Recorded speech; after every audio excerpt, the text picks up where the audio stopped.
from the News Channel 5 Network. This is QUE PASA Nashville. Bienvenidos and welcome to QUE PASA Nashville. My name is Cristina Allen and thank you for joining us. Today I have Kevin Stacey, who's the new Executive Director of the English Language Department. Thank you, Kevin, for being here. No, thank you for having me. So you're with Metro Schools, and as the Executive Director of the English Language Department, kind of give me an overview of what that is. Okay.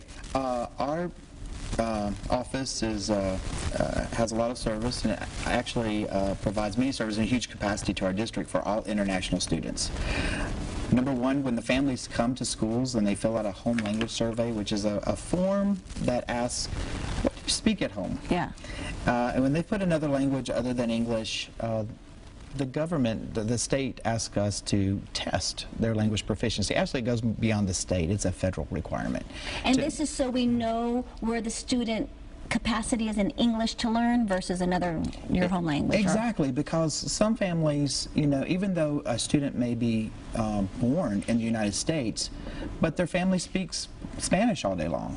And so there could be some gaps there that we need to double check to make sure that when they hit that classroom, they're ready. And then if there are some areas that we need to work on, then we have services for that, just to give them that extra support in language, English language, so that they can... Do the parents realize the importance of that survey?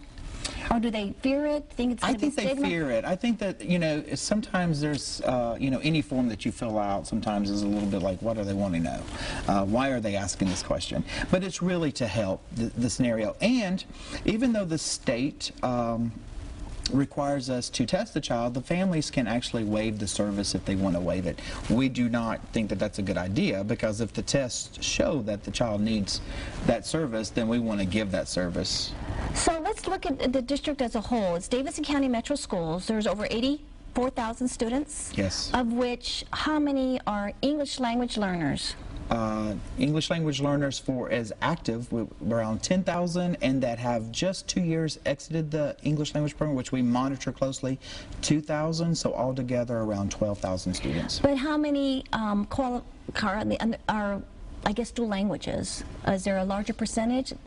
Spanish is our largest percentage. Okay. Yeah. So right now, how many languages are spoken in Metro Schools? Over 130. 130 languages spoken. Yeah, over 130. And so you're able to kind of know, do they all concentrate in certain areas for certain schools, like neighborhoods? Because I know like the Egyptians will all live in the same apartments and maybe they all go to the same schools. Does that help? Well, what happens is a lot of times refugees are resettled here. And they're legal, correct? All yes, refugees? they are legal. Okay. Yes, they are legal. Families who have settled before, oh, I know this family, so let's live close to them. And you know, where Americans really value independence, and of course a lot of cultures value independence too, but a lot of cultures are more family-oriented and live close together. Community-oriented, yeah. Community and family-oriented, where they live close together a lot of times all their life. I lived in Uzbekistan, and so families just, you know, the mom and dad are there, and it is a custom that the youngest will stay behind and live with mom and dad, and they build a house for their family, and then it continues. So in their mindset, many cultures have, I need to be close to family. Okay, so as an executive director of our Davidson County Metro Schools, we know that Nashville has become an epicenter for refugees and, of course, Hispanics, a lot of them undocumented. So you're saying there's over 130 languages spoken, kind of concentrated. How does Metro Schools deal with all these people, from teaching the teachers how to teach to English language learners? I mean, is there new development in incoming teachers being educated on this issue? Well, number one, in order to teach English as an additional language, our teachers need to be certified. Okay, so it's not just any teacher. You just can't, yeah, in order to provide that English learner service for that child, we have to have a teacher that is certified in taking courses and pass the praxis, which is a teacher test, so to make sure. So that's a higher value for a teacher to have that. Oh okay. yes, it's okay. like you know, when you're yeah, exactly. When you go to an interview and you say that you're ESL endorsed, they're thinking, the principal's already thinking, wow, I can put this person here and put this person here and put this person here. Because they can do anything, yes. Exactly. But it's more though than just getting an endorsement. It's actually understanding where these children are coming from, the cultures.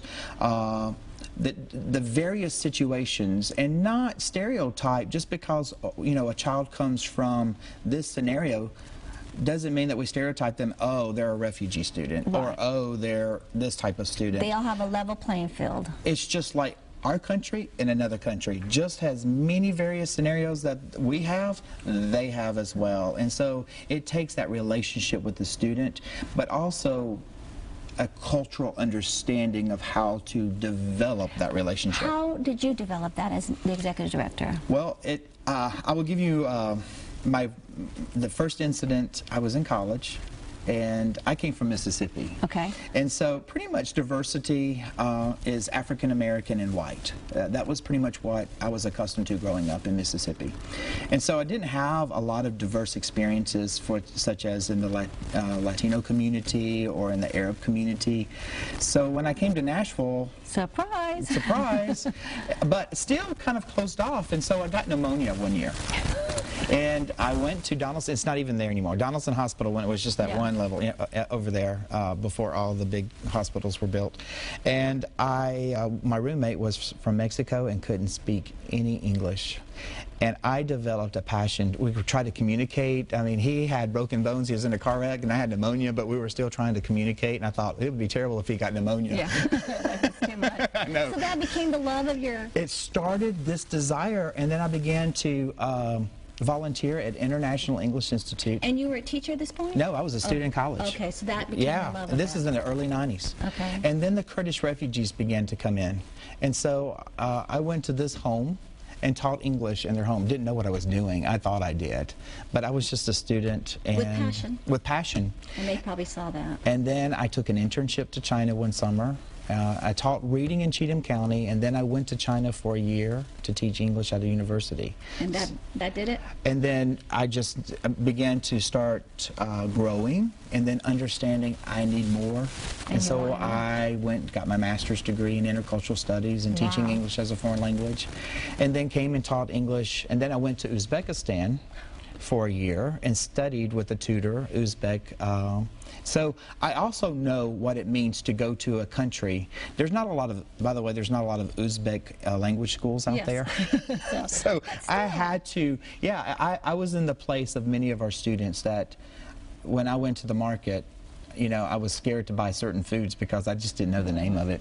Well, listen, Kevin, we're going to take a quick break. Okay. We're going to come right back with Kevin, I'm going to say Stacey, Executive Director of the English Language Program at Metro Schools, and continue our conversation with him on the beauty of the growth of the demographic shift in students.